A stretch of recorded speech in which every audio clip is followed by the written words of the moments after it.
The mahogany nameplate on the office door read, Rachel Thompson, Vice President of Innovation. I traced my finger over the cold metal letters, still unable to believe they were real. Through the floor-to-ceiling windows of the 42nd floor, downtown Chicago sprawled beneath me like a circuit board coming to life. In 3 hours, I would be sitting across from my sister Emma in the quarterly board meeting, watching her face as the CEO announced my promotion to head the very division she had built her career on. I'd love to know which corner of the globe you're watching from, and if this story speaks to you, make sure to subscribe. Tomorrow's video is one you absolutely can't miss. 2 years ago, Emma had looked me straight in the eye and said I was too stupid to matter in the business world. She had stolen my idea, turned it into $1 million product line, and left me with nothing but a bruised ego and a determination that would eventually reshape both our lives in ways neither of us could have imagined, but our story doesn't. Begin with corporate boardrooms or family betrayal. It starts in the cluttered garage of our childhood home in Naperville, Illinois, where an 8-year-old girl with grease-stained fingers discovered that taking apart broken electronics wasn't just fun, it was her calling. Growing up in the Thompson household meant growing up around innovation. Our father, Michael Thompson, was a mechanical engineer at Boeing who spent his evenings tinkering with inventions in his workshop. Our mother, Diana, ran a small consulting firm that helped local businesses streamline their operations. Dinner. Conversations revolved around problem-solving, efficiency, and the endless pursuit of making things work better. Emma, 3 years older than me, had always been the golden child. Straight A's, student council president, early admission to Northwestern University with a business degree that led straight to a prestigious consulting job at McKinsey & Company. She was methodical, polished, and possessed an almost supernatural ability to network her way into any room she wanted to enter. I was different. While Emma was perfecting her presentation skills and building her professional network, I was in Dad's workshop learning how circuit boards worked and why certain materials conducted electricity better than others. By 12, I could repair most household electronics. By 15, I was building custom gaming rigs for kids at school. By 18, I had a full scholarship to study electrical engineering at the University of Illinois, driven by an obsession with making technology more intuitive and user-friendly. The idea that would eventually change everything first came to me during my sophomore year. I was living in a cramped dorm room, surrounded by the typical college chaos of tangled charging cables, dead batteries, and electronic devices that never seemed to work when you needed them most. My roommate, Jake, had just thrown his laptop across the room in frustration after it died for the 3rd time that week, taking his term paper with it. "There has to be a better way," I muttered, staring at the mess of technology that was supposed to make our lives easier, but seemed to cause nothing but stress. That night, lying in my narrow dorm bed and listening to Jake snore, the concept began forming in my mind. What if there was a way to create truly intelligent power management systems that could predict device failures, optimize battery life, and seamlessly back up data before problems occurred? The more I researched, the more convinced I became that current power management technology was decades behind where it could be. Existing systems were reactive rather than predictive, treating symptoms instead of preventing problems.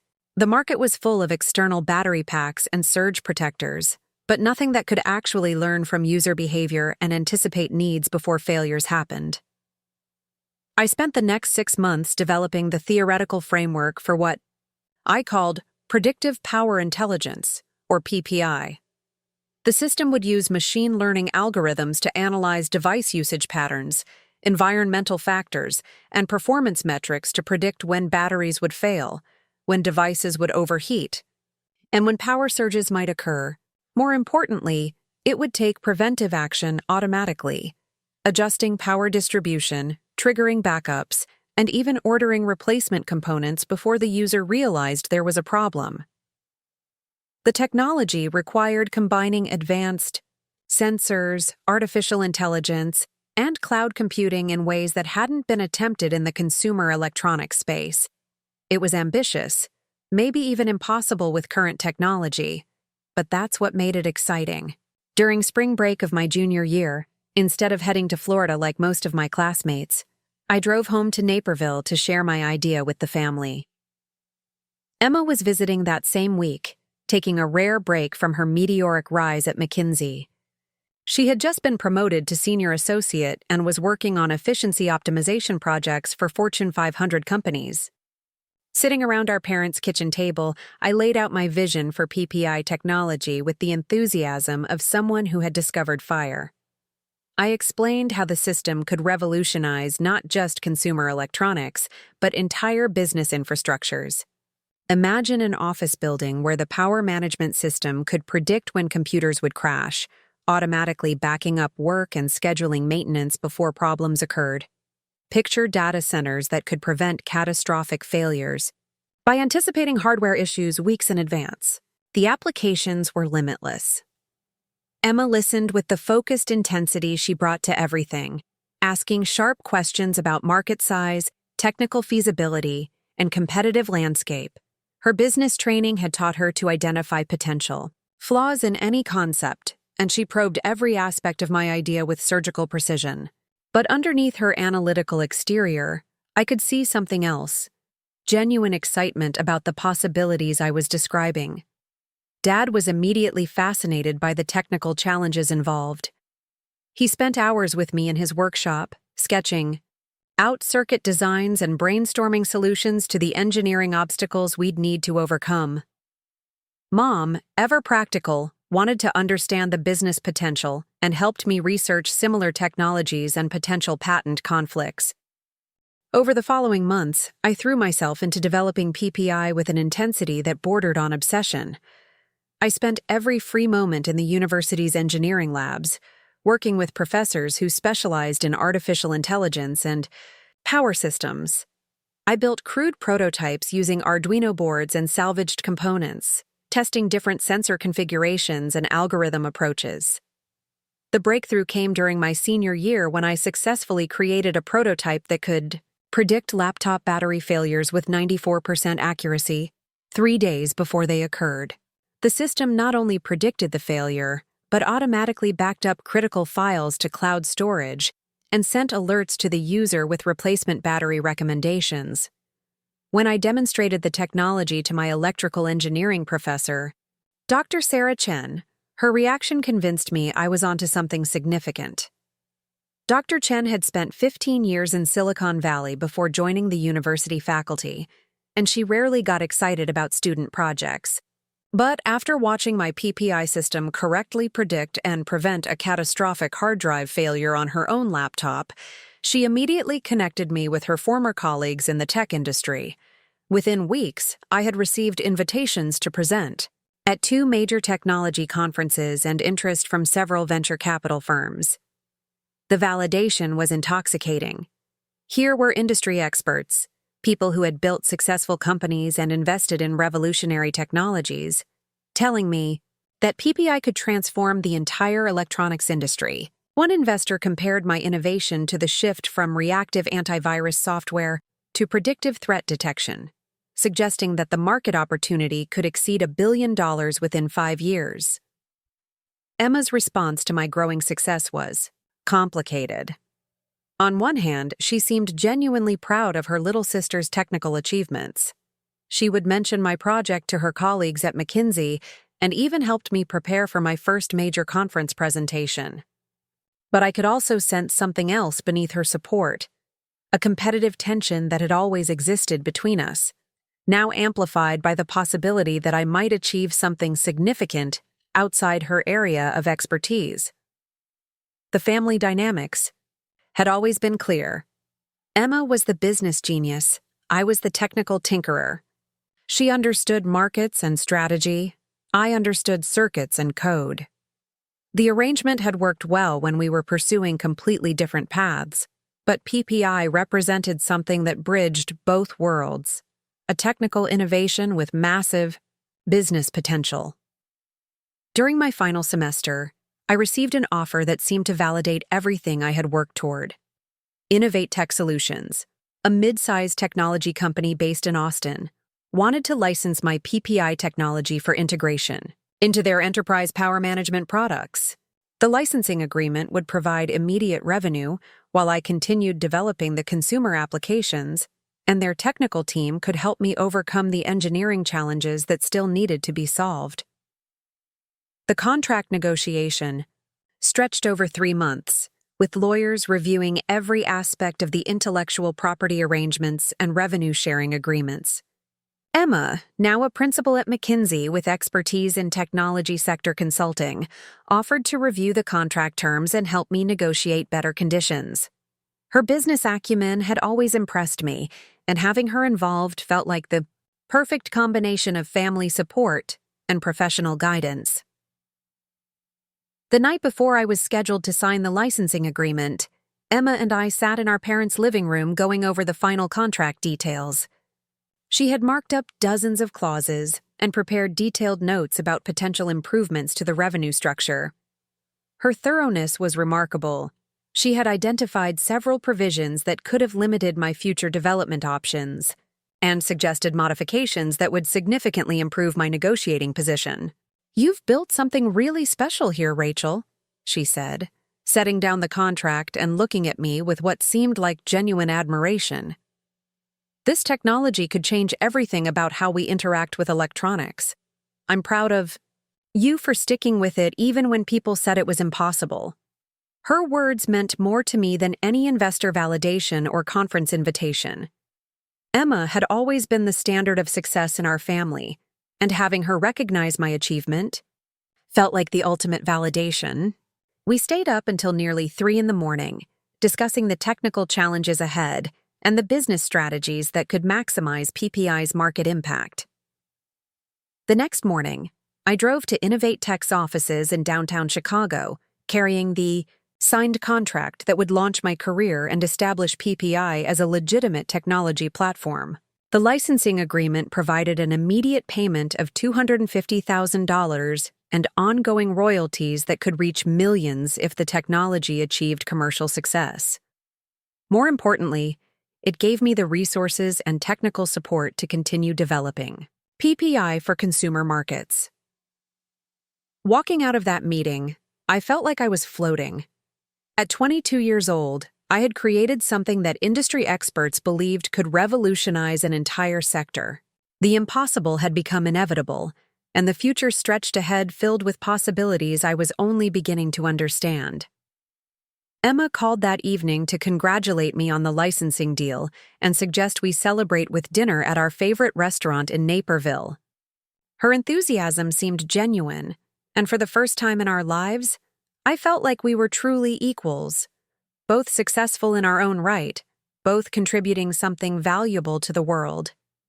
I had no idea that within 6 months, everything would come crashing down in a betrayal so calculated and devastating that it would reshape my understanding of family, business, and the price of trust.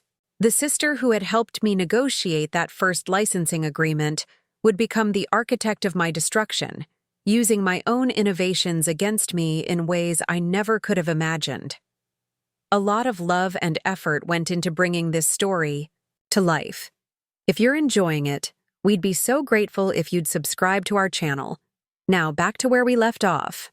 But that night, celebrating my first major success, I believed in the power of family loyalty and the bright future that lay ahead for PPI technology. I was about to learn that in the world of business innovation, trust can be the most dangerous vulnerability of all. The Innovate Tech licensing deal opened doors I hadn't even known existed. Within 3 months of signing the agreement, I found myself presenting PPI technology at the Consumer Electronics Show in Las Vegas, standing before an audience of 2,000 industry professionals who hung on every word as I demonstrated how my system could predict device failures with unprecedented accuracy.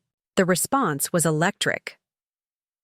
Representatives from Samsung, Apple, and Google approached me after the presentation, expressing interest in potential partnerships.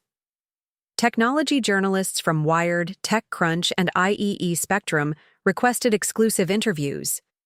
Venture capital firms began reaching out directly, suggesting we discuss funding for my own startup company rather than continuing to license the technology to others.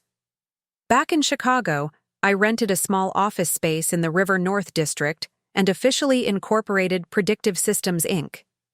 The name felt powerful, professional, and appropriately vague enough to accommodate whatever direction the technology might take us. Emma helped me navigate the incorporation paperwork, using her business connections to introduce me to the right lawyers, accountants, and advisors who could structure the company properly from the beginning. Her involvement had become increasingly essential as PPI gained momentum. While I understood the technical aspects intuitively, the business side felt like learning a foreign language. Emma translated term sheets, explained equity structures, and helped me understand the complex negotiations that venture capital funding required. Her McKinsey training had prepared her perfectly for this role, and watching her operate in high-stakes business meetings was like observing a master craftsperson at work. The first major validation came when Tech Forward Ventures, a prominent Silicon Valley firm, offered to lead a $3 million Series A funding round. The partners had been tracking PPI's development since my first conference presentation and believed the technology could capture a significant portion of the rapidly expanding smart device market. Their due diligence process was exhaustive, involving technical reviews, market analysis, and competitive landscape assessments that stretched over 6 weeks. Emma coordinated most of the due diligence activities, serving as the primary liaison between our small team and Tech Forward's investigators. She prepared comprehensive business projections, organized technical demonstrations, and handled the endless stream of documents that sophisticated investors required. Her efficiency was remarkable.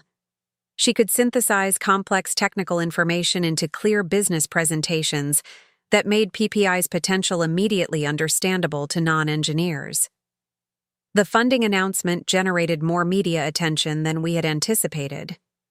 Forbes featured Predictive Systems in their 30 Under 30 technology section, positioning me as representative of a new generation of entrepreneurs who were solving real-world problems through innovative engineering.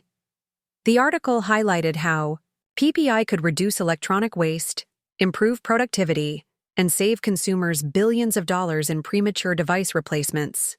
With venture capital backing, we began hiring the team necessary to scale PPI from prototype to commercial product. I recruited 3 engineers from my university program, each bringing specialized expertise in machine learning, embedded systems, and cloud computing. We hired a product manager who had previously worked at Nest, bringing experience in consumer electronics design and manufacturing partnerships. Emma suggested we also bring on a chief operating officer who could handle the business development and strategic partnerships that would be essential for rapid scaling. She had identified several candidates through her McKinsey network, all with experience at major technology companies and track records of building successful products from innovative concepts. The candidate she recommended most strongly was David Mitchell, a former Apple executive who had managed product development for several consumer electronics lines. David's experience included launching products that had generated over $500 million in revenue, and his industry connections could accelerate our path to market significantly. During his interview presentation, he outlined a go-to-market strategy that could position PPI as the foundation for an entire ecosystem of intelligent devices. David's vision was ambitious and compelling. Rather than licensing PPI technology to existing manufacturers, we would develop our own product line that showcased the full potential of predictive power management. The initial products would target the premium consumer market, professionals and early adopters who valued cutting-edge technology and were willing to pay higher prices for superior performance. The product roadmap he proposed included intelligent laptop chargers that could optimize battery health automatically, smart power strips that prevented surge damage before it occurred, and eventually entire home power management systems that could reduce energy consumption by up to 30% while preventing equipment failures. Each product would demonstrate different aspects of PPI's capabilities while building brand recognition for future expansions. Emma was instrumental in evaluating David's proposal and negotiating his compensation package. She conducted reference checks with his former colleagues, analyzed the competitive implications of his strategy, and helped structure equity arrangements that aligned his interests with our long-term success. Her thoroughness impressed even David, who mentioned that she asked more insightful questions than most consultants he had worked with at Fortune 500 companies. Within 6 months of the Series A funding, Predictive Systems had grown from a one-person operation to a 20-person company with offices in Chicago's technology corridor. We had partnerships in development with 3 major electronics manufacturers, prototype products in testing with select customers, and a business plan that projected $50 million in annual revenue within 3 years. The rapid growth brought new challenges that tested every aspect of our organizational capabilities.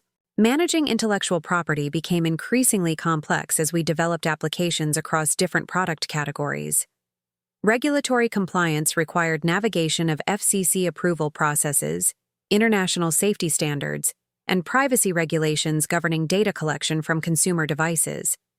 Emma's McKinsey experience proved invaluable for addressing these scaling challenges. She had worked with technology companies facing similar growth transitions and understood how to build operational systems that could accommodate rapid expansion without sacrificing quality or efficiency. Her recommendations for organizational structure, hiring processes, and vendor management helped us avoid many of the pitfalls that typically destroyed promising startups. The partnership negotiations were particularly complex, involving technical, integration requirements, revenue sharing arrangements, and intellectual property licensing terms that affected our future development options.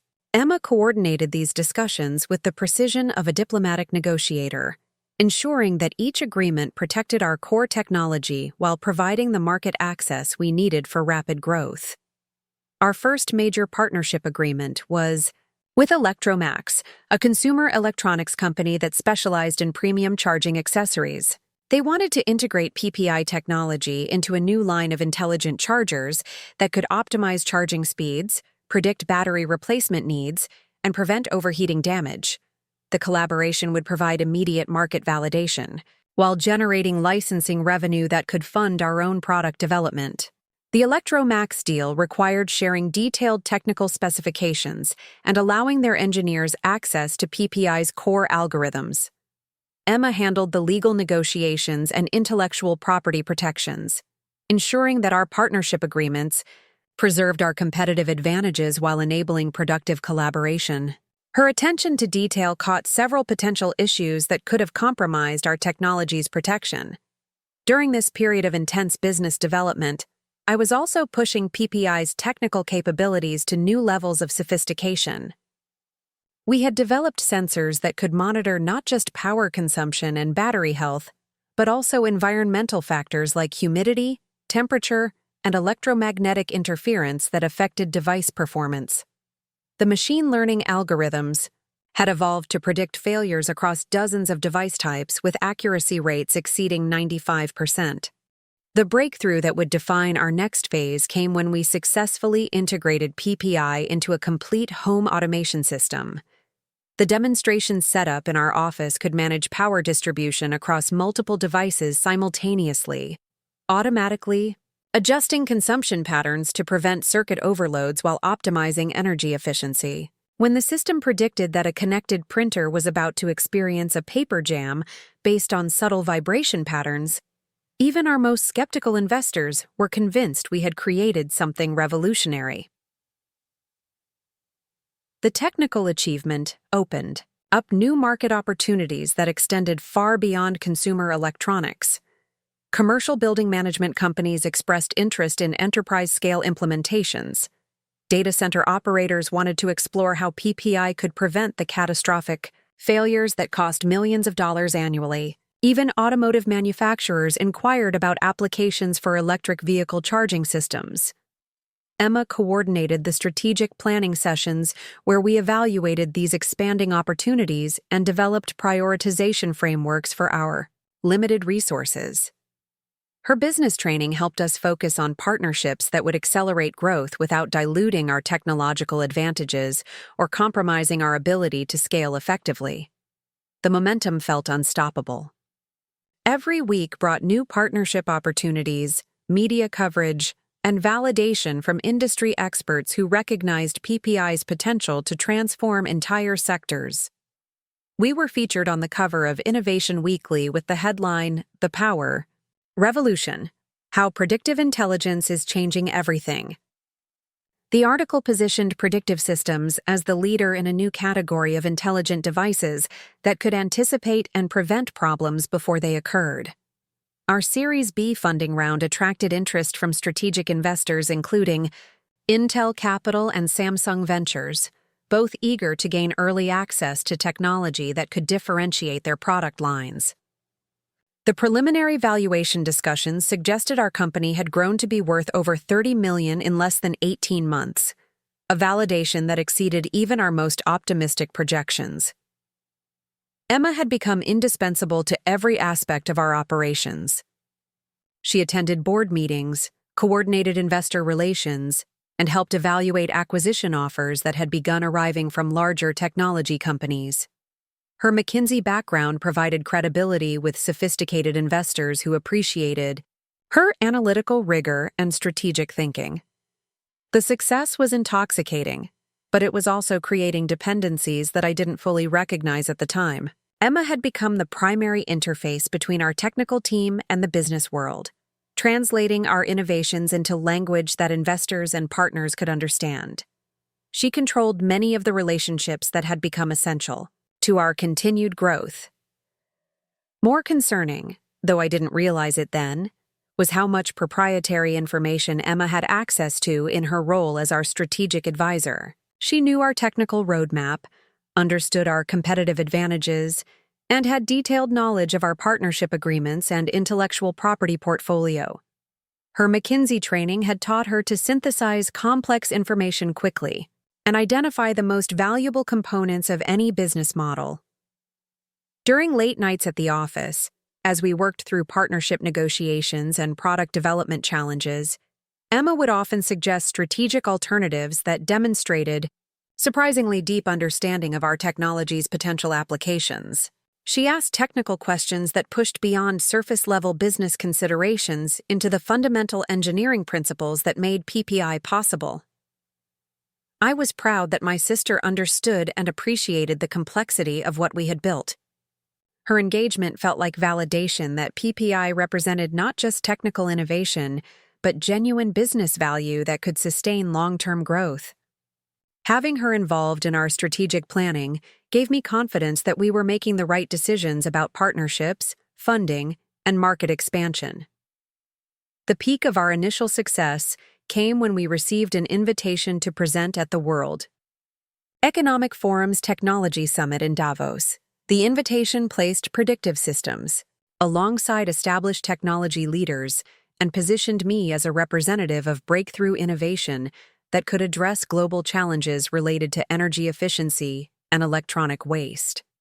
Standing on that stage in Switzerland, presenting PPI to an audience that included CEOs of Fortune 100 companies and government officials from major economies, I felt like we had achieved something genuinely significant. The technology that had started as a college dorm room frustration had evolved into a platform that could influence how billions of people interacted with electronic devices. Emma watched from the audience as I demonstrated how PPI could reduce global electronic waste by 25% while saving consumers billions of dollars in premature device replacements. After the presentation, she joined me at the reception where technology leaders and potential partners approached with partnership proposals and strategic investment opportunities. That evening, celebrating our Davos success at an exclusive restaurant overlooking Lake Geneva, Emma raised her champagne glass and offered a toast that seemed to capture the moment perfectly. "To Rachel," she said, "who proved that the impossible is just a problem that hasn't been solved yet. And to PPI, which is going to change the world." I believed her completely. We had built something revolutionary, assembled a world-class team, and attracted support from the technology industry's most sophisticated investors. The future seemed limited only by our ability to execute against the enormous opportunities that lay ahead.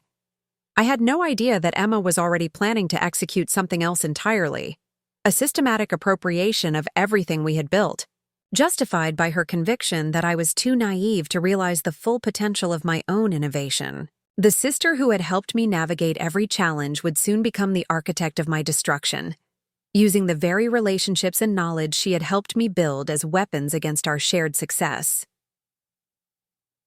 The first crack in our perfect world appeared on a rainy Tuesday morning in March, exactly 6 months after our Davos triumph. I arrived at the office to find David Mitchell, our COO, sitting in the conference room with a stack of legal documents and an expression I had never seen before, a mixture of anger, confusion, and what looked disturbingly like pity. "Rachel, we need to talk," he said, gesturing to the chair across from him.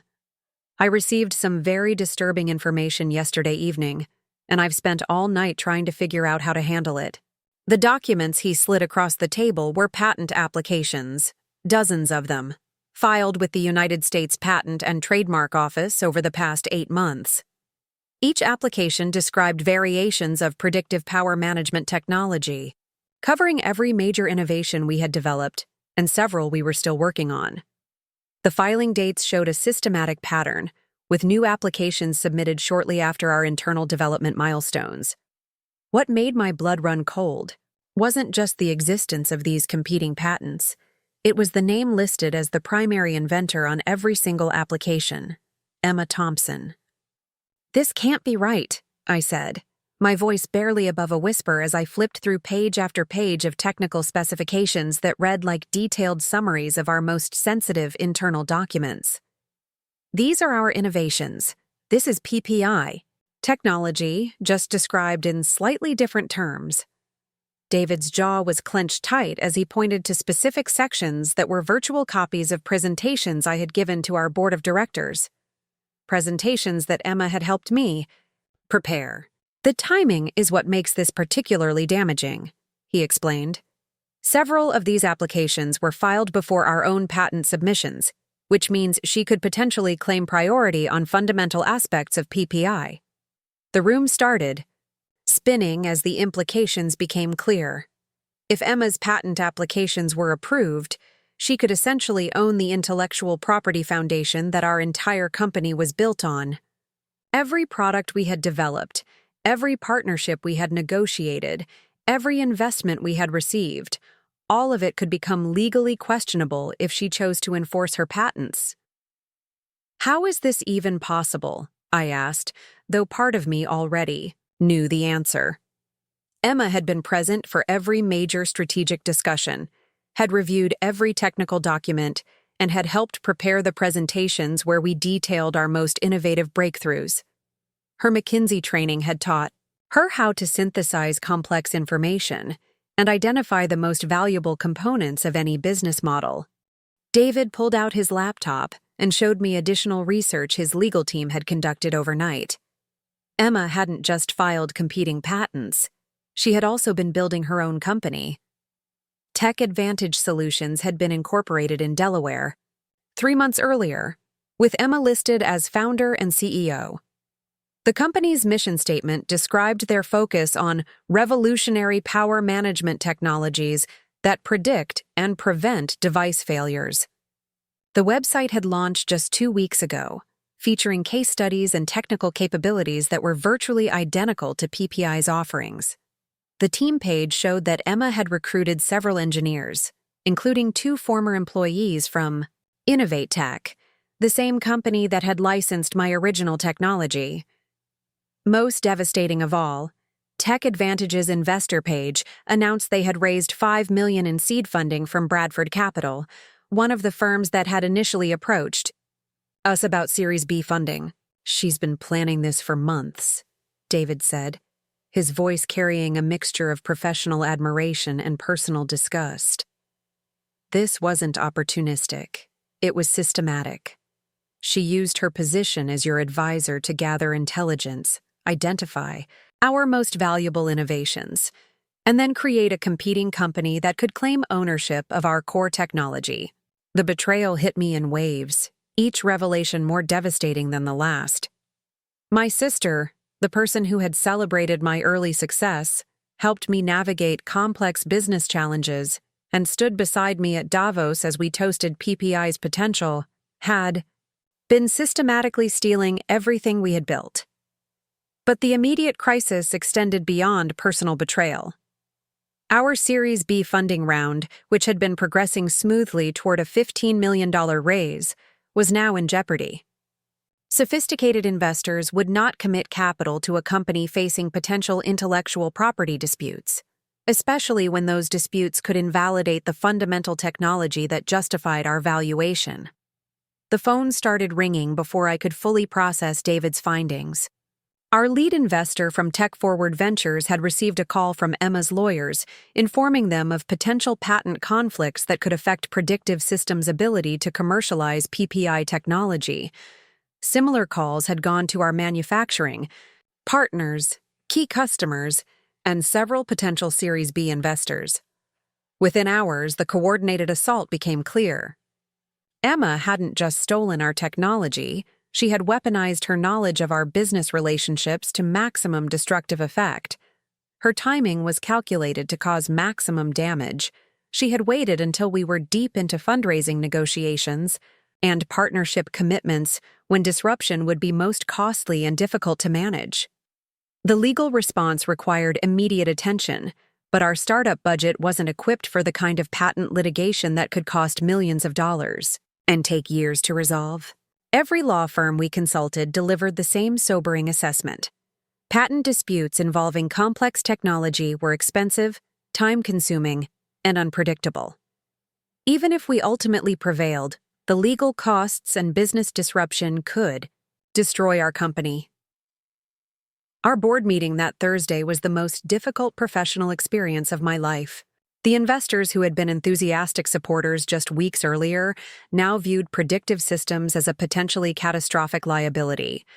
They peppered David and me with questions about how sensitive information had been compromised, what safeguards we had in place to prevent future breaches, and whether our business model could survive a protracted legal battle. Emma's strategic timing had created a perfect storm of business destruction. Our manufacturing partners were threatening to suspend production until patent disputes were resolved. Our largest customer, Electromax, was reconsidering their product launch plans because they couldn't risk being sued for patent infringement.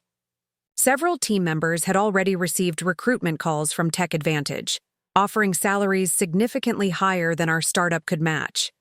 The media attention made everything worse. TechCrunch broke the story with a headline that captured the industry's fascination with our family drama. Sister vs. sister, patent battle threatens Chicago startups' promising technology.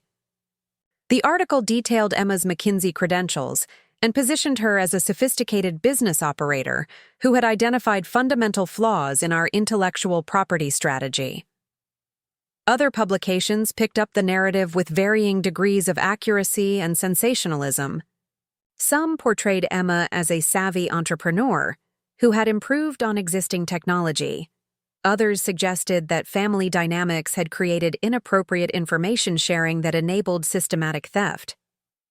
The uncertainty around the facts didn't matter. The coverage created enough doubt about our company's viability to scare away potential investors and partners. The week after the story broke, I received a call that crystallized how completely our world had changed. It was from Bradford Capital, the venture firm that had funded Emma's competing company. The partner explained that they had initially been interested in leading our Series B round, but Emma's presentation of enhanced predictive power technology had convinced them that Tech Advantage represented a more promising investment opportunity.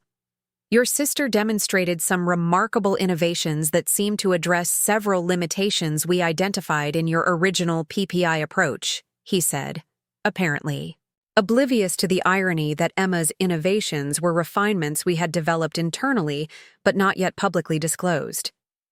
She's assembled an impressive team and has a clear path to market that could capture significant market share quickly. The conversation was surreal. Bradford Capital was essentially telling me that they preferred investing in stolen versions of my own technology, delivered by someone who had systematically betrayed my trust to gather competitive intelligence.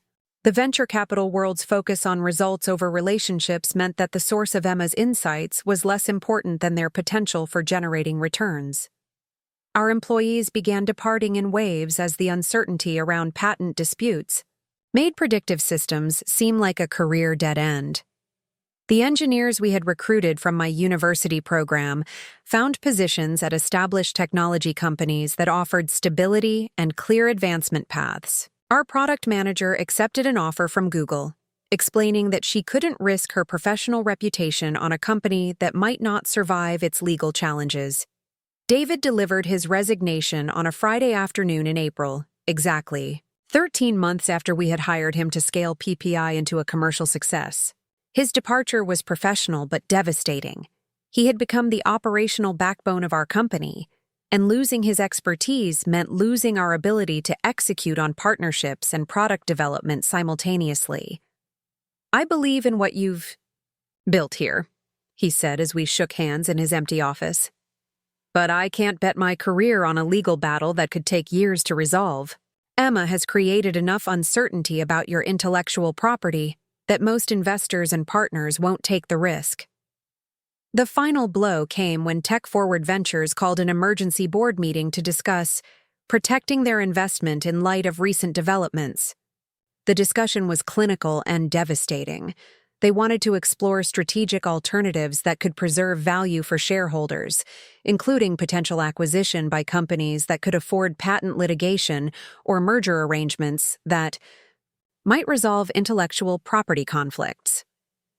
One possibility they had identified was particularly cruel.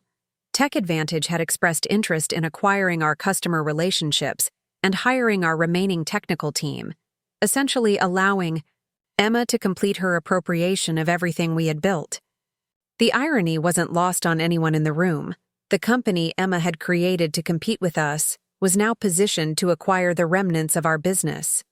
Sitting in that conference room, listening to investors discuss our company's dissolution, as if it were a routine business transaction, I felt something break inside me that had nothing to do with financial loss or professional failure. This was the death of trust, the destruction of family bonds, and the brutal education that business relationships could be weaponized by people who understood your vulnerabilities better than you understood theirs. The Predictive Systems Office became a monument to abandoned dreams. Equipment we had purchased for scaling production sat unused in boxes. Whiteboards still showed technical diagrams and partnership timelines that would never be implemented. The conference room where we had celebrated funding milestones and partnership victories now hosted meetings with bankruptcy attorneys and asset liquidators. I spent my final weeks at the company handling the administrative details of business, dissolution, canceling contracts, returning leased equipment, and notifying partners that we could no longer fulfill our commitments.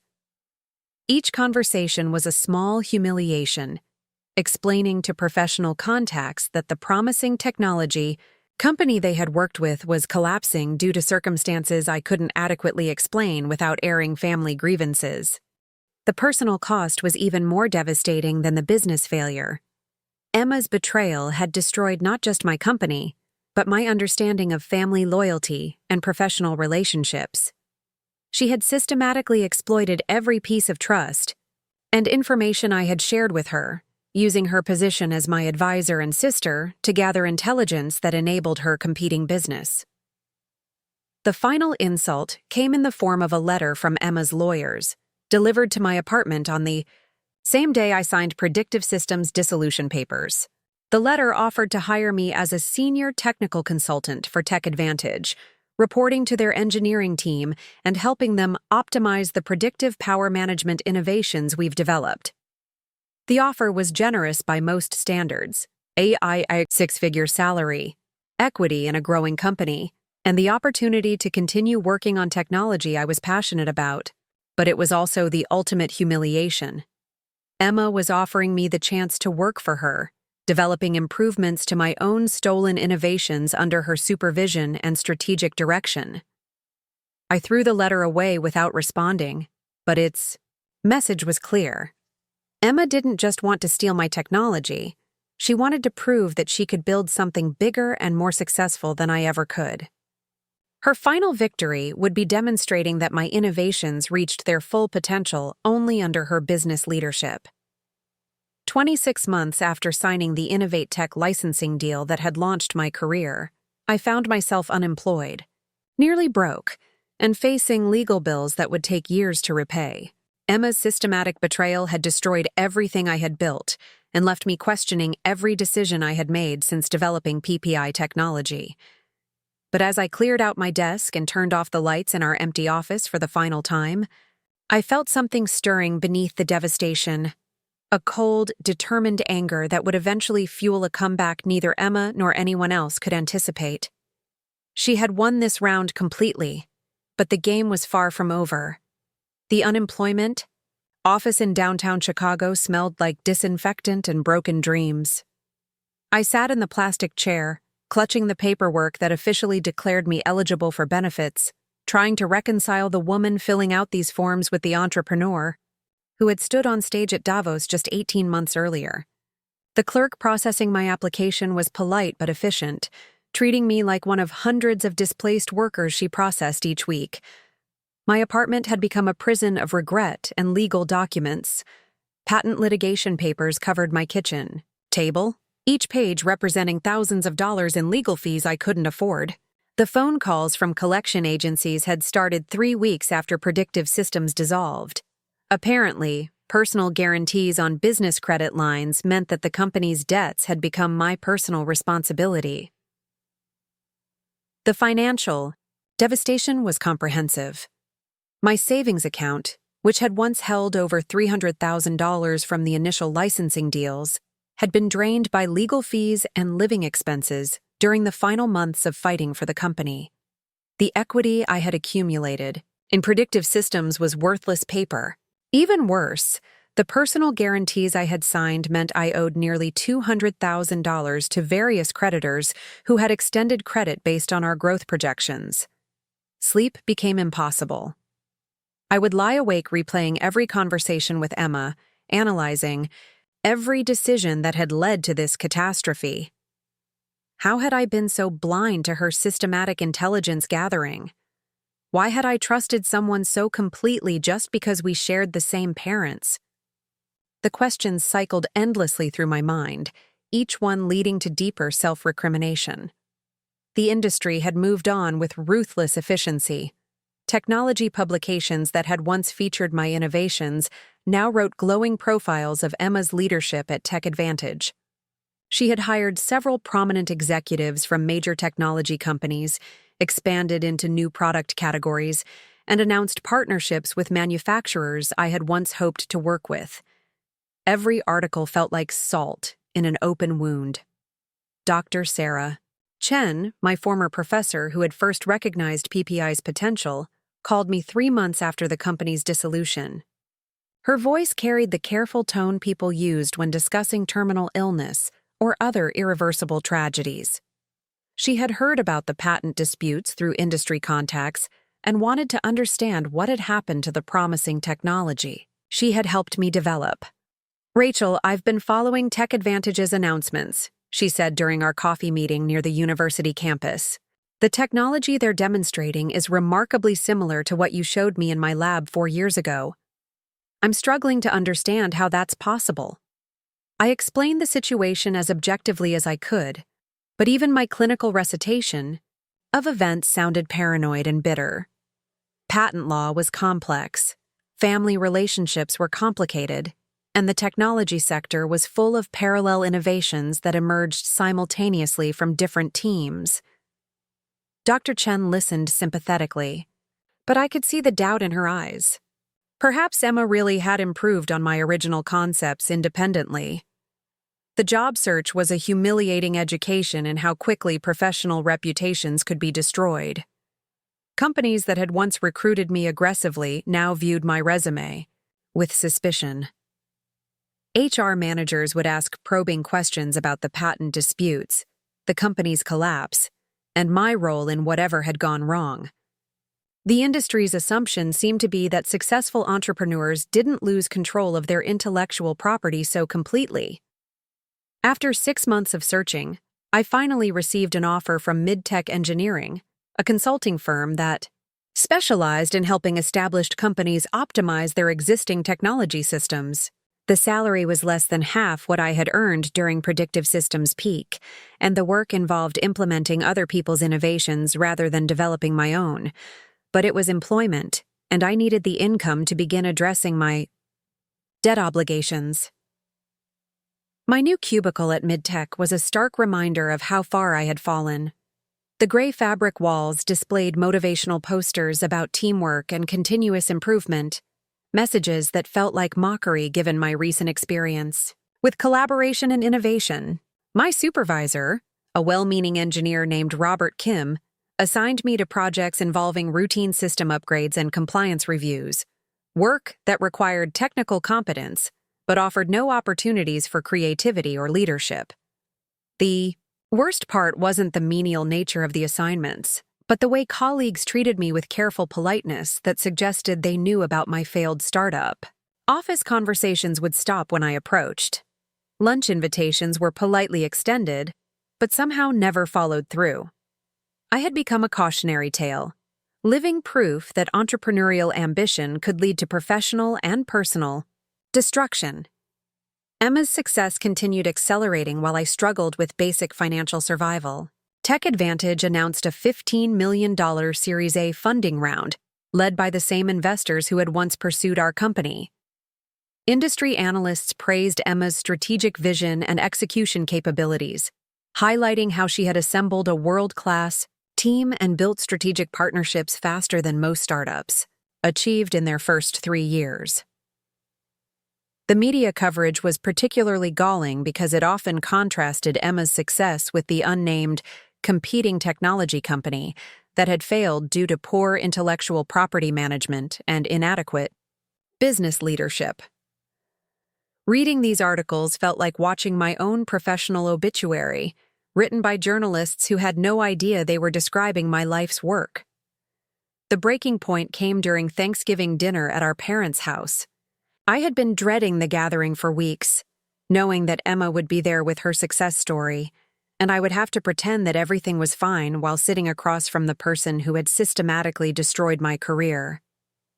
Emma arrived, fashionably late, carrying expensive wine and wearing the kind of designer clothes that announced financial success without appearing ostentatious. She hugged our parents warmly and asked about their health and retirement plans with the kind of engaged attention that successful people could afford to give to family relationships.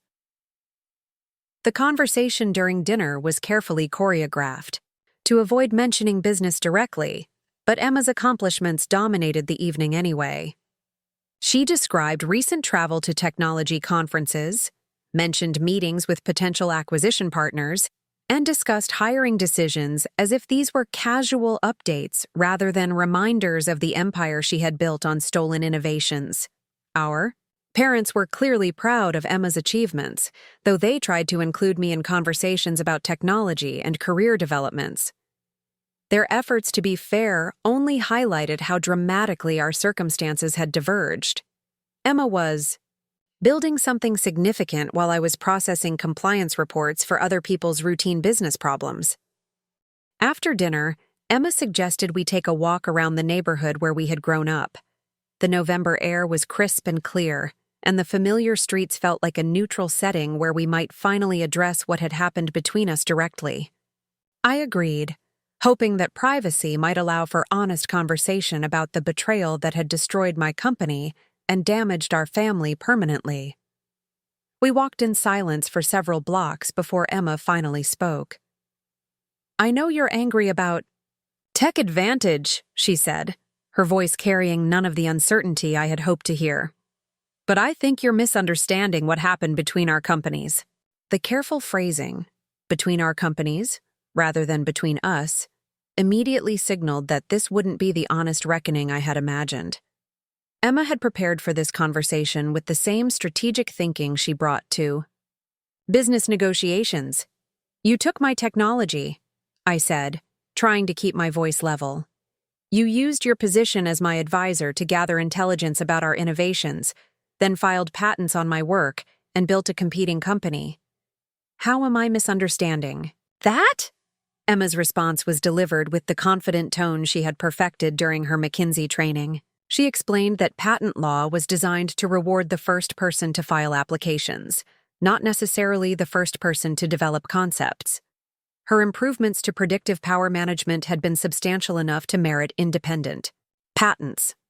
The business world was competitive, and entrepreneurs needed to protect their innovations more carefully.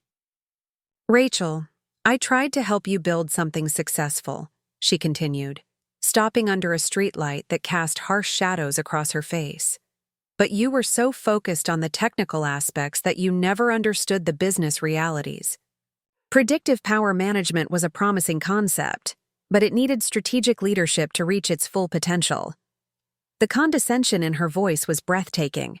She was reframing her systematic theft as business mentorship, positioning my devastation as evidence of my fundamental incompetence as an entrepreneur. According to Emma's narrative, she had rescued valuable technology from poor leadership and given it the strategic direction it deserved.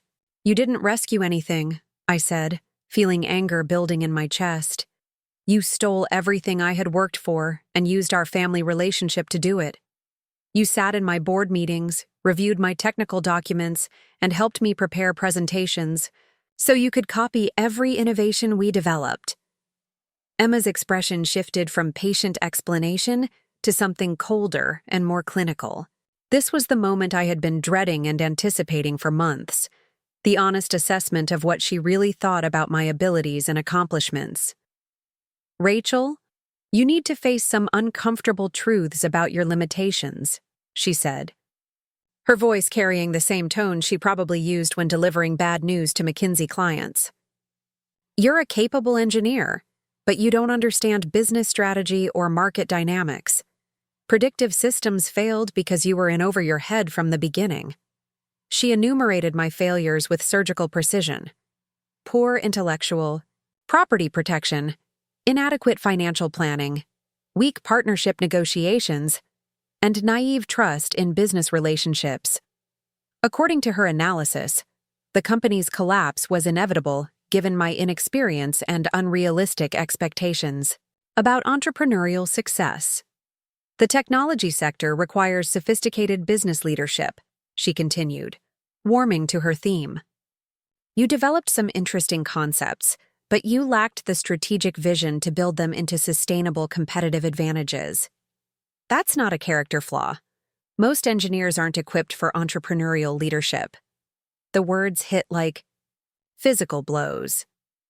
Emma wasn't just defending her theft of my technology. She was arguing that I had never deserved to control it in the first place. In her worldview, my technical innovations were raw materials that required her business expertise to reach their full potential. She had improved on my work by stealing it. "Tech Advantage succeeded because we approached the market systematically," she said, her confidence growing as she outlined her superior strategy. "We identified the most valuable applications, built strategic partnerships with established companies, and executed a business plan that prioritized sustainable growth over rapid expansion." Every word was calculated to remind me of decisions I had made differently, decisions that had led to my company's destruction while hers thrived. Emma had studied my failures and built her success by avoiding every mistake I had made, using intelligence gathered through her position as my trusted advisor. The final blow came when she offered what she clearly viewed as generous career guidance. "You should consider returning to engineering roles where your technical skills can be valuable without requiring business leadership," she said. "There are plenty of successful engineers who work for visionary entrepreneurs rather than trying to become them." She had brought the conversation full circle to the job offer I had rejected months earlier. Emma genuinely believed she was offering practical advice about accepting my limitations and finding professional fulfillment within them. The arrogance was stunning, She was suggesting I abandon entrepreneurial ambitions and work for people like her who understood business strategy. I could still use someone with your technical background at Tech Advantage, she added, apparently oblivious to the insult implicit in offering me employment at the company built on stolen innovations. You understand the foundational concepts better than most of my current engineers, and you could contribute to developing the next generation of improvements.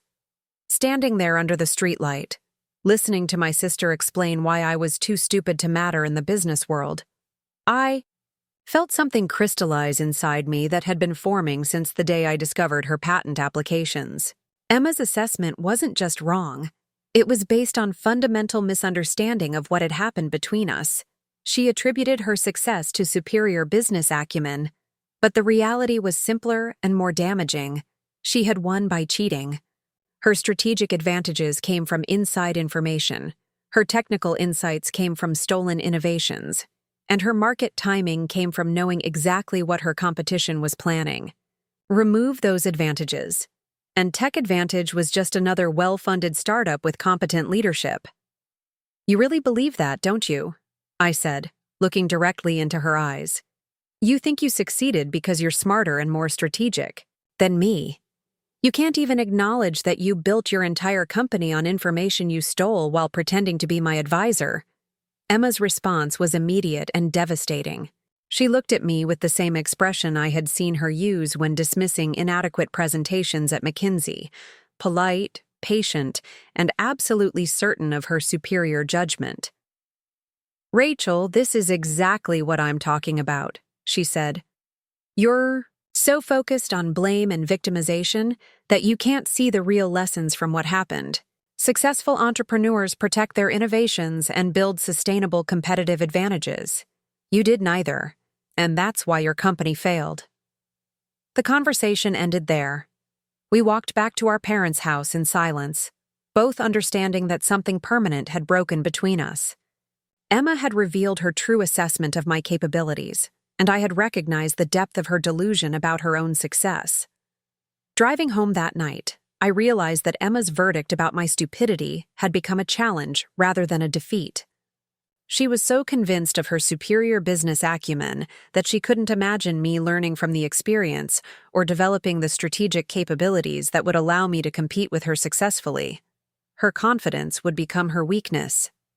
Emma believed she had neutralized her only real competition by destroying my company and hiring away my innovations. She was already moving on to bigger challenges, confident that I would remain trapped in the cautionary tale she had created. But, sitting in my apartment that night, surrounded by the legal documents and debt obligations that marked my professional destruction, I began planning something that would prove Emma's assessment spectacularly wrong. She had taught me lessons about business strategy, intellectual property protection, and competitive intelligence that no business school could have provided. The student was about to become the teacher, and the curriculum would be more comprehensive than Emma could possibly anticipate. The idea that would eventually destroy Emma's empire came to me at 3:47 a.m. on a Tuesday in February, 6 months after our devastating Thanksgiving confrontation. I was lying awake in my studio apartment, analyzing quarterly reports from Tech Advantage that had been published in industry journals, when I noticed something Emma's business acumen had missed, a fatal flaw in her market strategy that would become the foundation for my comeback. Tech Advantage had focused exclusively on premium consumer markets and enterprise partnerships, the high-margin segments that impressed investors and generated substantial revenues quickly. But Emma's McKinsey training had created a blind spot. She was optimizing for financial metrics rather than technological advancement. Her success was built on exploiting my original innovations, rather than developing fundamentally new capabilities. More importantly, she had abandoned the most challenging and potentially revolutionary applications of predictive power management, the industrial and infrastructure markets where technical complexity was highest, but profit margins were initially lower. Emma had chosen the path of least resistance, leaving the hardest problems unsolved and creating an opening for someone willing to tackle what she had deemed unprofitable. The breakthrough insight was realizing that Emma's greatest business strength was also her greatest vulnerability. Her systematic approach to market analysis had led her to avoid exactly the applications where predictive technology could have the most transformative impact. She was playing it safe, while the most revolutionary opportunities remained unexplored. That morning, I began developing what I would later call the Phoenix Strategy, a systematic approach to building a technology company that would directly challenge tech advantage in markets Emma didn't even know existed yet. The strategy was built on 3 fundamental principles that Emma's business school training had never taught her: technological superiority through embracing complexity, market disruption through solving impossible problems, and strategic patience that prioritized long-term dominance over short-term profits. My first step was analyzing every patent application Emma had filed, not to challenge her intellectual property, but to understand the limitations of her technical approach. While she had successfully copied PPI's core concepts, her implementations were fundamentally conservative, minor improvements to existing device categories, rather than revolutionary applications that could create entirely new markets. The gap I identified was in critical infrastructure applications where power management failures could cause catastrophic consequences. Hospital systems, data centers, manufacturing facilities, and transportation networks all depended on power management technologies that were decades behind what predictive intelligence could provide. These markets required technical capabilities that Emma's team hadn't developed and risk tolerance that her business-focused approach couldn't accommodate. Working nights and weekends while maintaining my day job at MidTech, I began developing next-generation algorithms that could handle the complexity these applications required. The technical challenges were extraordinary: predicting power failures in systems with millions of components, optimizing energy distribution across networks that spanned multiple geographic regions, and ensuring 99.99% reliability in environments where failures could cost lives. But the technical complexity that made these applications commercially unattractive to Emma was exactly what made them strategically valuable for my comeback. No other company was working on these problems seriously, which meant that breakthrough innovations could create defensible competitive advantages rather than incremental improvements to crowded markets. My first validation came through Dr. James Patterson, a professor at Northwestern's Industrial Engineering program who specialized in critical infrastructure reliability. I had contacted him after reading his research on power grid vulnerabilities, explaining that I was exploring applications of predictive analytics to infrastructure management. Our initial conversation revealed that he had been struggling with exactly the problems I was trying to solve.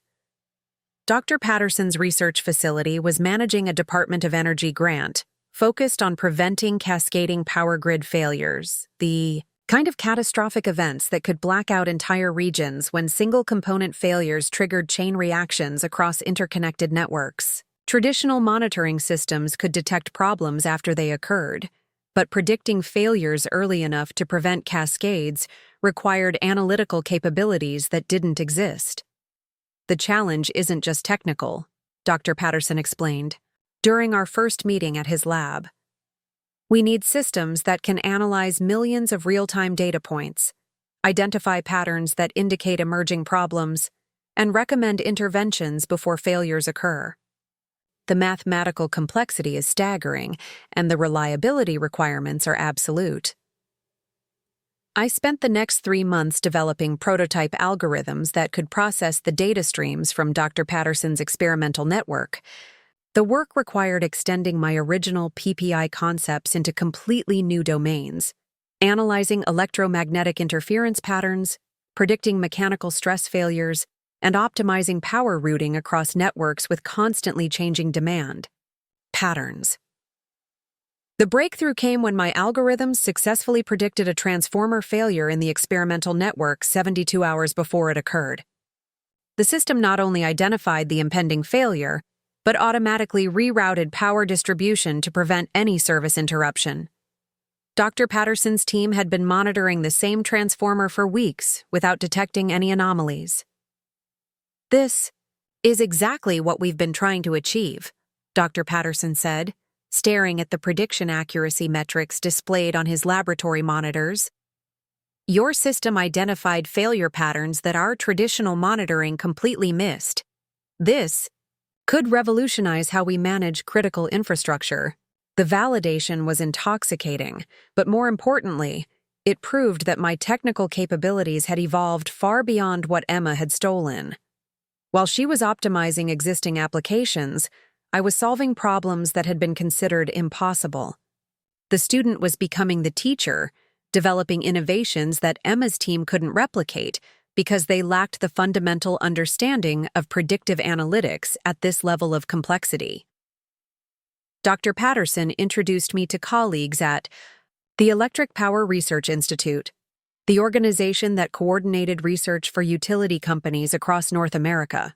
Their technical challenges were even more ambitious, developing systems that could prevent major blackouts by predicting and preventing cascading failures across interconnected power grids spanning multiple countries. The EPRI researchers had been working on grid reliability for decades without achieving the predictive capabilities they needed. When I demonstrated how my algorithms could analyze real-time data from thousands of grid components and predict failure patterns days in advance, their response was immediate and overwhelming. "We've never seen analytical capabilities at this level," said Dr. Maria Rodriguez, EPRI's Director of Grid Reliability Research. "Your system could prevent the kind of cascading failures that cost billions of dollars and affect millions of people. This isn't just an incremental improvement. It's a fundamental breakthrough in how we approach infrastructure management." Within 6 weeks of my first EPRI demonstration, I received a consulting contract worth $150,000 to develop grid reliability applications for their member utilities. The contract provided immediate financial relief from my debt obligations, while validating that my technical approach could generate substantial revenue in markets Emma had never considered. But the real breakthrough came when Dr. Rodriguez introduced me to Advanced Infrastructure Solutions, a specialty consulting firm that worked with government agencies and major corporations on critical infrastructure protection. AIS had been searching for predictive analytics capabilities that could address national security concerns about infrastructure vulnerability. The AIS partnership opened markets I hadn't even known existed. Their clients included the Department of Homeland Security, major telecommunications companies, and financial institutions that depended on infrastructure reliability for national economic security. These organizations faced problems that commercial technology companies had never attempted to solve, predicting cyber-physical attacks on infrastructure networks, optimizing resource allocation during natural disasters, and maintaining critical services during catastrophic system failures. The technical challenges were extraordinary, but they played directly to my strengths in developing predictive systems for complex, high-stakes environments. While Emma was focused on consumer electronics and standard enterprise applications, I was building technology that could protect national infrastructure and prevent catastrophic failures affecting millions of people. My first major AIS project involved developing early warning systems for the telecommunications network that handled emergency services communications. The client needed predictive capabilities that could identify potential failures before they compromised 911 services, cellular networks, or internet infrastructure during emergencies. The complexity was staggering, analyzing real-time data from millions of network components while accounting for weather patterns, traffic loads, equipment aging, and potential security threats. The system needed to predict failures across multiple technology platforms simultaneously, while maintaining accuracy rates high enough to justify emergency response preparations. Working 18-hour days while maintaining my mid-tech consulting obligations, I developed algorithms that exceeded every performance target AIS had established. The system could predict network failures up to 5 days in advance, with accuracy rates above 95%, automatically recommend preventive interventions, and optimize resource allocation to maintain service during predicted outages. The demonstration for Homeland Security officials was unlike anything I had experienced during my predictive systems days. These weren't venture capitalists evaluating market opportunities. They were national security professionals assessing capabilities that could protect critical infrastructure and save lives during emergencies. This technology could transform how we approach infrastructure protection, said Director Michael Chen, after watching my system correctly predict and prevent a simulated cyber attack on telecommunications networks. Your predictive capabilities address threats that we've never been able to anticipate effectively. The validation led to a classified contract worth $500,000 to develop infrastructure protection systems for undisclosed government applications. While I couldn't discuss the technical details publicly, the project provided financial resources to expand my capabilities and demonstrated that my innovations had strategic value far beyond commercial applications. During this period of intense technical development, I was also building the team that would eventually challenge Emma's market dominance directly. Unlike my previous experience with predictive systems, I was recruiting people who shared my commitment to solving impossible problems rather than optimizing existing solutions. My first hire was Kevin Wu, a former Google research scientist who had left the company because he was frustrated by the focus on incremental improvements rather than breakthrough innovations. Kevin's expertise in distributed computing systems was essential for scaling my algorithms to handle the massive data volumes that infrastructure applications required.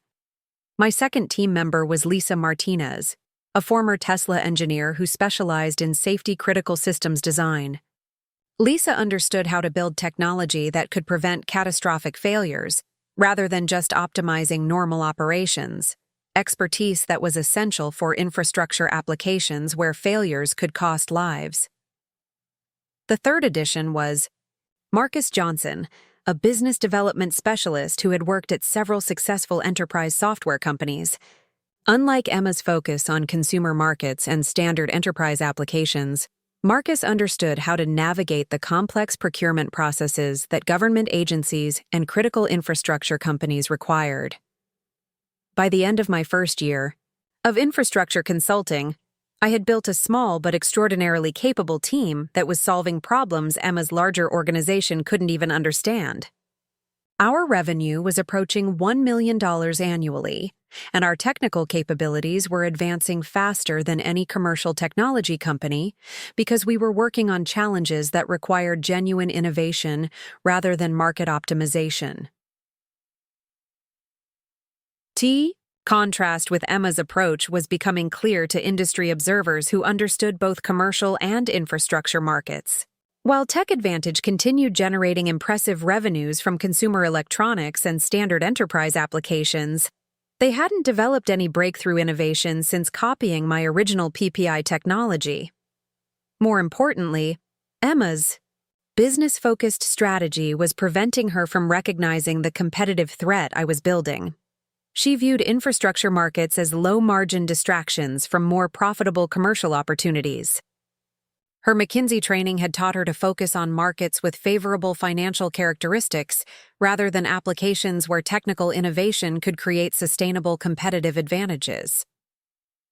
The technology trade publications began noticing our infrastructure successes, though they didn't initially understand the strategic implications. Articles about our grid reliability work and telecommunications protection systems positioned us as a specialized consulting firm rather than a technology company building competitive advantages in underserved markets.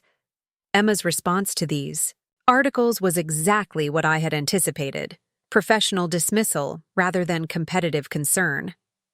During an industry panel discussion that was covered by TechCrunch, she mentioned that infrastructure consulting was important, but not strategically relevant to commercial technology development. Her comment revealed the fundamental misunderstanding that would eventually cost her everything. Emma was so focused on immediate market opportunities that she couldn't recognize how infrastructure applications were advancing our technical capabilities far beyond what commercial markets could drive. While she was optimizing existing technology for profitable markets, We were developing breakthrough innovations that could eventually be applied to any market we chose to enter. The foundation was being laid for a confrontation that Emma couldn't anticipate because her business training had created blind spots about the strategic value of technical superiority. She had won the first round by stealing my innovations and out-executing me in commercial markets. But the second round would be played on a field where her business acumen was irrelevant, and her conservative technical approach was a fatal disadvantage. The Phoenix strategy was working exactly as I had planned, building capabilities that would soon allow me to challenge Emma in ways she would never see coming. The phone call that would change everything came at 6:23 a.m. on a Thursday in September, exactly 18 months after I had started building my infrastructure consulting practice. I was reviewing performance data from our latest power grid implementation when Director Sarah Williams from the Federal Emergency Management Agency called with an urgency I had never heard in a government official's voice. "Rachel, we have a situation developing that requires your immediate attention," she said, her words clipped and professional. "Hurricane Daniela is tracking toward the Gulf Coast as a Category 4 storm, and we need your predictive systems to help coordinate infrastructure protection before landfall. Can your team be in our Emergency Operations Center by noon?" The request was unprecedented. FEMA had been monitoring our infrastructure protection work through the Homeland Security contracts, but they had never requested direct involvement in active disaster response. Hurricane Daniela represented the first opportunity to test our predictive capabilities in a real-world crisis, where failures could cost lives and billions of dollars in damage. My team assembled at FEMA's Regional Coordination Center in Atlanta within 4 hours of Williams' call. The emergency operations floor was controlled chaos. Dozens of analysts monitoring weather data, infrastructure status, and resource allocation across 6 states in the hurricane's projected path. Traditional emergency management relied on reactive responses after problems occurred, but Daniela's intensity required predictive capabilities that could anticipate failures before they happened. "The challenge is unprecedented," Williams explained as she walked us through the situation displays. "Daniela is intensifying faster than any storm in recorded history, and the coastal infrastructure wasn't designed for this level of stress. We need to know which power plants will fail, which communication networks will go down, and which transportation systems will be compromised before the storm makes landfall." The technical requirements were staggering. Our algorithms needed to analyze real-time data from thousands of infrastructure components across multiple states while accounting for wind speeds, storm surge projections, rainfall estimates, and the cascading effects of individual system failures. The prediction accuracy had to exceed 90% because emergency resources would be pre-positioned based on our analysis. Kevin Wu had anticipated this kind of challenge when we designed our distributed computing architecture. Within 2 hours of arriving at the operations center, we had integrated our predictive systems with FEMA's data feeds and begun analyzing infrastructure vulnerability patterns across the entire affected region. The first predictions were sobering. Our algorithms indicated that Hurricane Daniela would cause catastrophic failures in 17 major power substations, disable cellular networks across 3 metropolitan areas, and compromise transportation systems that handled evacuation routes for over 2 million people. More critically, the failures would occur in a sequence that could trigger cascading blackouts extending far beyond the storm's direct impact area. "Your system is predicting failure patterns we've never seen before," said Dr. Michael Torres, FEMA's Chief Technology Officer, as he reviewed our analysis.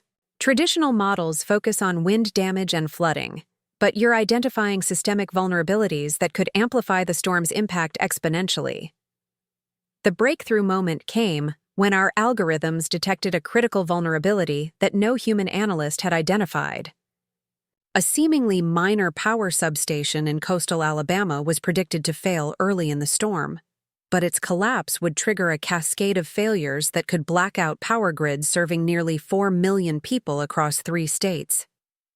"If we can protect this single facility, we prevent a regional catastrophe," I explained to Williams as our system displayed the failure cascade analysis. The substation itself isn't critical, but its position in the network makes it the keystone that holds the entire regional grid together. FEMA immediately dispatched emergency crews to reinforce the Alabama facility with portable generators and backup equipment. The intervention required repositioning resources that had been allocated to other priorities, but our analysis convinced emergency coordinators that preventing the cascade was worth the risk. Hurricane Daniela made landfall. 48 hours later, with winds exceeding 145 mph, the strongest storm to hit the Gulf Coast in over a decade. The destruction was massive. Entire coastal communities were destroyed, millions lost power, and economic damage exceeded $30 billion. But the catastrophic regional blackout our system had predicted never occurred because emergency crews had protected the critical Alabama substation. More importantly, for validating our technology, every major infrastructure failure occurred exactly as our algorithms had predicted. 17 power substations failed within hours of our forecasted times. Cellular networks went down in the precise geographic patterns we had identified. Transportation systems were compromised according to the sequence our analysis had determined. The prediction accuracy was 94.7%, higher than any previous infrastructure failure forecast in emergency management history. FEMA officials who had been skeptical of predictive analytics became immediate advocates for expanding our capabilities to other disaster scenarios. Your technology prevented what could have been the worst infrastructure disaster in American history, Williams said during the post-storm analysis briefing. Without your predictions, we would have had millions of people trapped in a blackout zone with no communication systems and compromised evacuation routes. The Hurricane Daniela's success generated attention from organizations we had never imagined working with. The Pentagon's Defense Advanced Research Projects Agency requested briefings on our capabilities for military infrastructure protection. The Department of Energy wanted to discuss applications for nuclear facility safety systems. Major insurance companies inquired about using our predictions to prevent catastrophic losses from infrastructure failures. But the most significant validation came from an unexpected source the international technology community had been following. Our infrastructure worked through academic publications and conference presentations. Dr. Yuki Tanaka from Tokyo's Advanced Technology Institute called 3 weeks after Hurricane Daniela with a proposal that would transform our small consulting practice into a global technology platform. Your predictive capabilities represent a fundamental breakthrough in infrastructure protection, Dr. Tanaka explained during our video conference. The Japanese government wants to license your technology for earthquake preparedness, and several major corporations are interested in partnerships that could scale your innovations globally. The Japanese interest led to opportunities across Asia and Europe, where governments and corporations were struggling with infrastructure reliability challenges that our technology could address. Each international partnership provided access to new data sources, different technical problems, and validation that our approach could adapt to infrastructure systems we had never encountered before.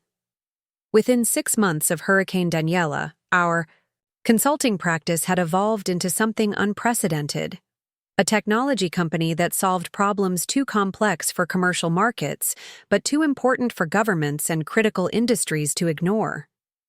Revenue had grown to over $5 million annually, and our technical capabilities were advancing faster than any traditional technology company because we worked on challenges that required genuine innovation rather than market optimization. The transformation attracted attention from the venture capital community, but not the firms that had funded consumer electronics companies like Tech Advantage. Our investors were strategic partners who understood infrastructure markets, government technology funds, insurance companies, and industrial corporations that needed our capabilities for their own operations. The breakthrough funding came from Blackstone Industrial Technologies, a private equity firm that specialized in critical infrastructure investments. Unlike traditional venture capital that focused on rapid scaling and consumer markets, Blackstone understood that infrastructure technology required patient capital and long-term thinking. "Your approach represents the future of infrastructure management," said Catherine Morris, Blackstone's managing director, during our funding negotiations. "Most technology companies optimize for existing markets, but you're creating entirely new capabilities that address problems no one else can solve." The $25 million Series A funding round was structured differently from typical startup investments. Instead of pushing for rapid commercialization and consumer market entry, Blackstone wanted us to continue developing breakthrough capabilities that could eventually dominate multiple infrastructure sectors simultaneously. The funding allowed us to establish proper headquarters in downtown Chicago, just 12 blocks from Tech Advantage's offices. The symbolic proximity was intentional. I wanted Emma to see our success every day as she drove to work, though she still didn't understand the competitive threat we were building. Our new facility included advanced laboratory space for testing, predictive algorithms under controlled conditions, secure computing environments for government contract work, and conference facilities that could accommodate the high-level meetings our expanding partnerships required. The contrast with my previous cubicle at Midtech Engineering was profound and satisfying. More importantly, the funding enabled aggressive recruitment of talent that could accelerate our technical development. We hired Dr. Jennifer Park, a former IBM research scientist who specialized in artificial intelligence for complex systems. We recruited Alan Foster, a cybersecurity expert who had worked at the National Security Agency on infrastructure protection programs. Each new team member brought capabilities that extended our platform into new domains. The media attention that followed our funding announcement positioned us as pioneers in a technology sector that most people didn't know existed. Forbes featured our work in an article titled, "The Infrastructure Revolution: How Predictive Analytics Are Preventing Disasters." The article highlighted Hurricane Daniela as evidence that private sector innovation could address challenges traditionally handled by government agencies. Industry publications began tracking our company as representative of a new category of technology firms that solved problems too complex for commercial markets, but too valuable for government and industrial customers to ignore. The coverage attracted attention from competitors, partners, and potential acquirers who recognized that infrastructure technology represented a massive market opportunity. Emma's response to our media coverage revealed how completely she misunderstood the competitive threat we represented. During a technology conference panel that was live-streamed to industry professionals, she dismissed infrastructure applications as specialized consulting rather than scalable technology platforms. Her comment demonstrated the strategic blindness that her business training had created. Emma couldn't recognize that infrastructure markets were advancing our technical capabilities far beyond what commercial applications could drive. While Tech Advantage continued optimizing existing technology for profitable markets, we were developing breakthrough innovations that could eventually be applied to any market we chose to enter. The first direct competitive encounter came when both companies were invited to present at the International Critical Infrastructure Protection Conference in Washington, D.C. The event attracted government officials, corporate executives, and technology leaders from around the world who were struggling with infrastructure reliability challenges. Emma's presentation focused on Tech Advantage's commercial success and their plans to eventually explore infrastructure applications using proven predictive power management concepts. Her slides emphasized revenue growth, partnership announcements, and market validation that impressed business-focused attendees. My presentation demonstrated live capabilities that most attendees had never seen before. Using real-time data from conference venues' power systems, our algorithms predicted and prevented 3 potential equipment failures during the presentation itself. The technical demonstration was more compelling than any business metrics could have been. "This isn't theoretical technology. It's preventing failures right now," I explained as our system automatically adjusted power distribution to prevent an overload in the conference center's main electrical panel. Infrastructure protection. requires capabilities that commercial markets haven't driven anyone else to develop. The audience response was immediate and overwhelming. Government officials approached me after the presentation to discuss applications for their agencies. Corporate executives wanted to understand how our technology could protect their facilities. International representatives inquired about partnerships that could address infrastructure challenges in their countries. Emma's reaction to the enthusiastic response was visible from across the conference hall. For the first time since her theft of my original technology, she seemed to recognize that I had built something she couldn't replicate or dismiss. Her business training hadn't prepared her to compete against technical capabilities that solved problems she had never attempted to address. The conference marked a turning point in how the technology industry understood our relative positions. While Emma had succeeded by stealing my innovations and optimizing them for commercial markets, I had developed entirely new capabilities that addressed challenges no commercial technology company had attempted to solve.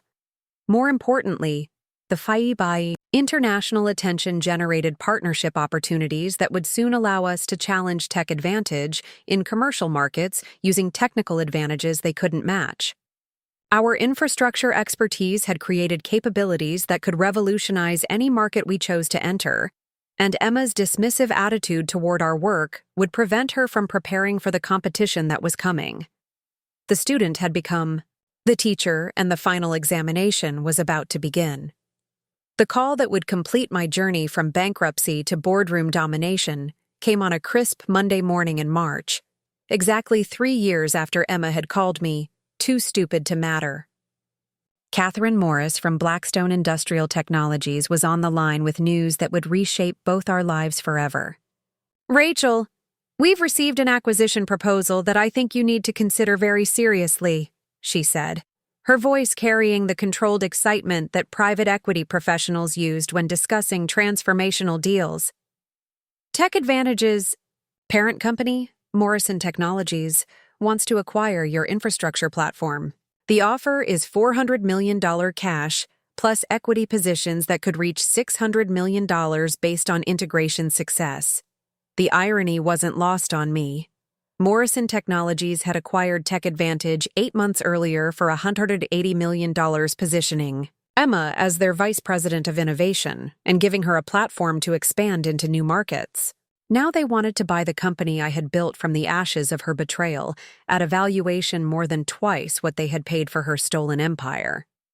But Catherine had more news that would make the acquisition even sweeter. Morrison's board has been struggling with Tech Advantage's limited technical capabilities, she continued. Their infrastructure clients are demanding predictive capabilities that Emma's team can't deliver. They need your platform and your expertise to fulfill contracts they've already signed. The detailed acquisition proposal revealed the complete scope of Emma's strategic miscalculation. Tech Advantage had succeeded in commercial markets by optimizing my stolen innovations, but their technical limitations had become apparent when they attempted to expand into infrastructure applications. Government agencies and critical industries required capabilities that Emma's business-focused approach couldn't develop. Morrison's due diligence had identified the gap between Tech Advantage's marketing promises and their actual technical capabilities. While Emma had successfully positioned her company as an innovation leader, they lacked the advanced algorithms, infrastructure expertise, and security clearances that complex applications required. Our acquisition would solve all these problems while eliminating their most sophisticated competitor. The acquisition terms included a provision that would make Emma's defeat complete. I would be appointed Chief Technology Officer of the combined organization, with direct authority over all technical development, including Tech Advantage's existing products. Emma would report to me as part of the Unified Innovation Division, reversing our roles exactly as I had planned during the darkest days after Predictive Systems' collapse. "There's one more detail you should know," Catherine added with barely concealed satisfaction. Morrison's board specifically requested that you lead the integration process. They want your team to evaluate Tech Advantage's technology and determine which capabilities are worth preserving. Essentially, you'll be conducting a technical audit of everything Emma built using your original innovations. The negotiation process stretched over 6 weeks, during which Morrison's executives repeatedly emphasized their frustration with TechAdvantage's technical limitations.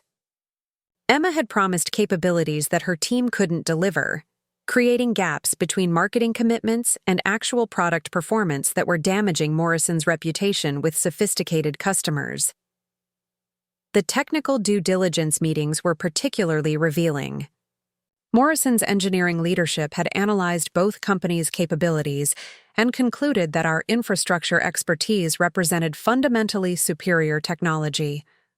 While TechAdvantage had optimized existing concepts for commercial markets, we had developed breakthrough innovations that could transform any application we focused on.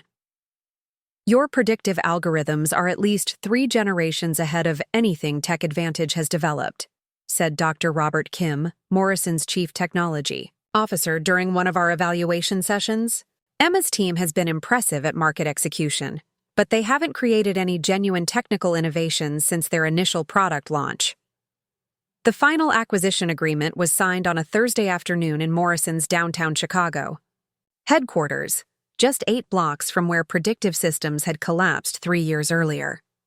The symbolism of returning to sign a deal that would make me Emma's boss in the same city where she had destroyed my first company felt like cosmic justice. The integration announcement was scheduled for the following Monday, giving me the weekend to prepare for a conversation I had been anticipating since Emma's Thanksgiving verdict about my entrepreneurial limitations. The press release would inform the technology industry that Morrison had acquired our company for $400 million and appointed me as CTO with authority over all technical operations, including TechAdvantage's product development. Emma learned about the acquisition the same way the rest of the industry did, through the Monday morning press release that appeared simultaneously in TechCrunch, Forbes, and the Wall Street Journal. The headlines captured the irony perfectly. Sister companies reunite. Infrastructure startup founder becomes boss of siblings tech empire after $400 million acquisition. My assistant informed me that Emma had requested an immediate meeting, her first direct communication since our devastating Thanksgiving confrontation. I scheduled the conversation for Tuesday afternoon in my new office on the 42nd floor of Morrison's headquarters, the same building where Emma had been working as VP of Innovation, confident that her stolen empire was secure from any threat I might pose. Emma arrived precisely on time, dressed in the kind of expensive business attire that had once intimidated me during our family dinners. But the power dynamics had fundamentally shifted. She was entering my office, requesting my time, and facing the reality that her career success now depended on my approval and strategic direction. "Rachel, I think we need to discuss how this integration will work," she began, her voice carrying none of the condescending confidence I remembered from our previous conversations. "Morrison's board has made it clear that you'll be leading the technical organization, and I want to understand how my team fits into your vision." The conversation was surreal. Emma was carefully avoiding any mention of how we had reached this point, speaking as if our rivalry was a simple business competition rather than systematic betrayal that had destroyed my first company. Her McKinsey training had taught her to compartmentalize personal relationships from professional objectives, but the irony of our reversed positions was impossible to ignore. "Let's start with a technical assessment of TechAdvantage's current capabilities," I said, opening the comprehensive analysis my team had prepared. "Morrison's board has asked me to evaluate which aspects of your platform are worth preserving and which need to be rebuilt using our infrastructure-grade technology." The technical audit was devastating for Emma's reputation as an innovation leader.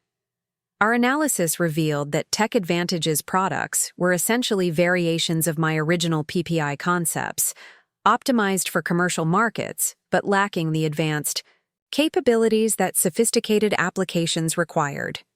Her team had been successful at market execution, but hadn't developed any breakthrough innovations in over 2 years. "Your predictive algorithms are fundamentally limited," I explained, walking through specific examples where TechAdvantage's technology had failed to meet customer requirements. You've optimized for commercial applications, but the mathematical models can't handle the complexity that infrastructure customers need. That's why Morrison's government contracts have been struggling with performance issues. Emma listened, with the same focused intensity she had once brought to analyzing my business decisions. But now she was the subject of technical criticism rather than delivering it. The tables had turned completely. I was the expert evaluating her limitations rather than the naive entrepreneur receiving her guidance. The integration plan I presented was comprehensive and deliberately symbolic. TechAdvantage's existing products would be upgraded using our advanced algorithms, giving customers the performance capabilities Emma had promised but couldn't deliver. Her team would be retrained on our technical approaches, essentially learning how to implement the innovations I had developed after she destroyed my first company. This transition will take approximately 18 months, I continued, outlining the timeline that would reshape both organizations. Your role will be coordinating the commercial applications while my team handles the technical development. Think of it as returning to your core competency in business execution while leaving innovation to people who understand the technology. The final element of the integration was the most satisfying. Emma would be required to present our quarterly progress reports to Morrison's board, explaining how my technical leadership was solving the problems her team had been unable to address. She would become the public face of innovations she had never understood, forced to advocate for approaches that demonstrated her own technical limitations. The broader industry reaction to our acquisition and role reversal was immediate and overwhelming. Technology publications featured extensive coverage of the sister company's story, highlighting how Emma's theft of my original innovations had ultimately led to her subordination to the person she had betrayed. The narrative was irresistible, a tale of betrayal, persistence, and eventual justice that captured everything readers loved about entrepreneurial competition.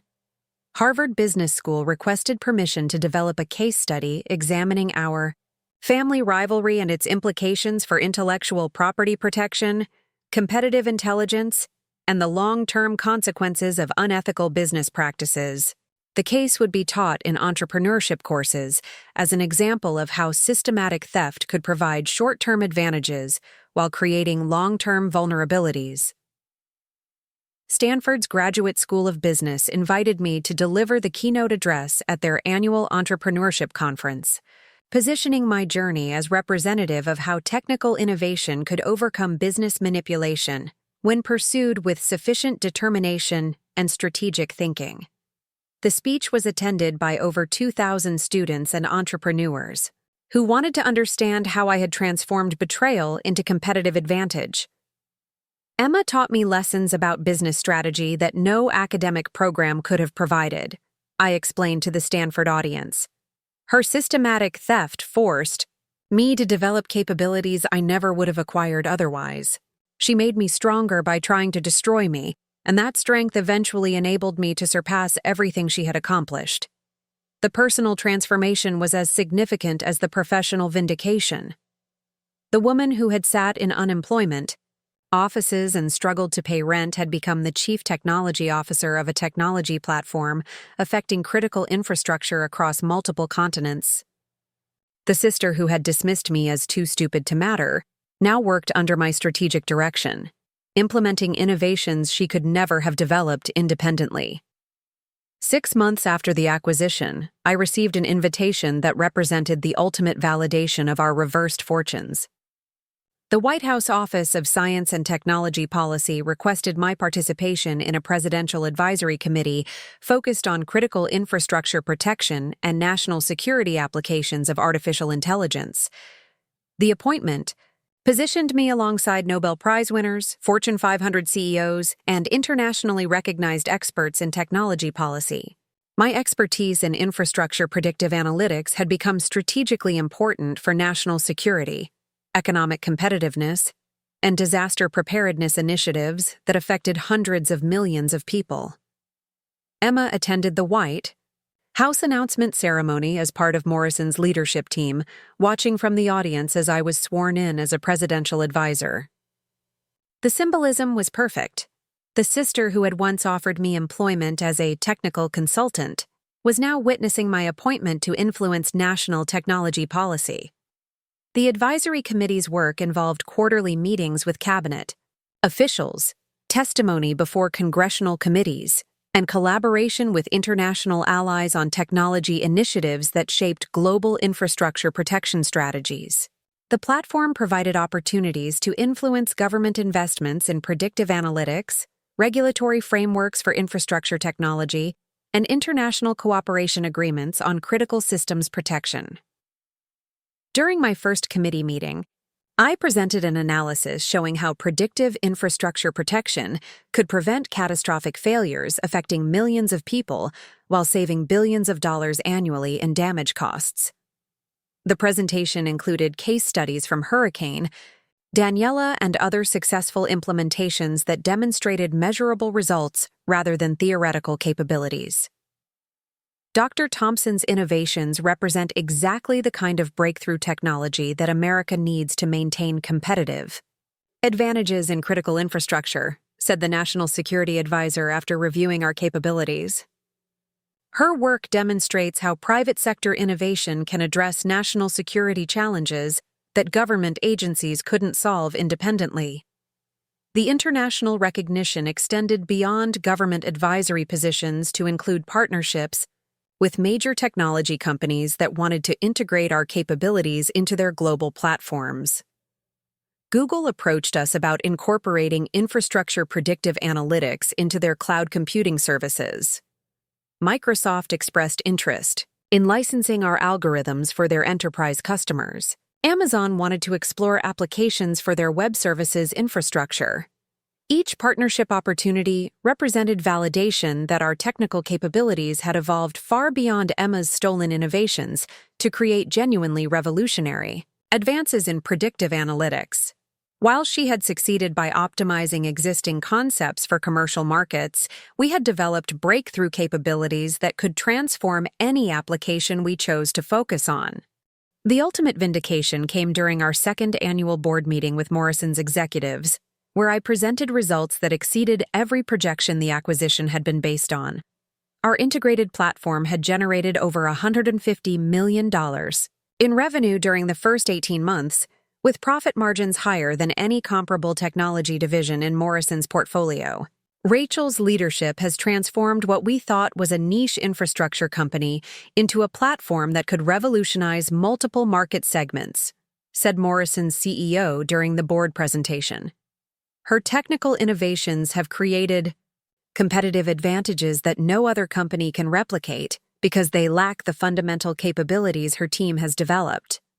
Emma participated in the presentation as my deputy, explaining to board members how our technical breakthroughs were being applied to commercial markets she had never been able to address effectively. Her role had become advocating for innovations she didn't understand, developed by the sister she had once dismissed as incompetent.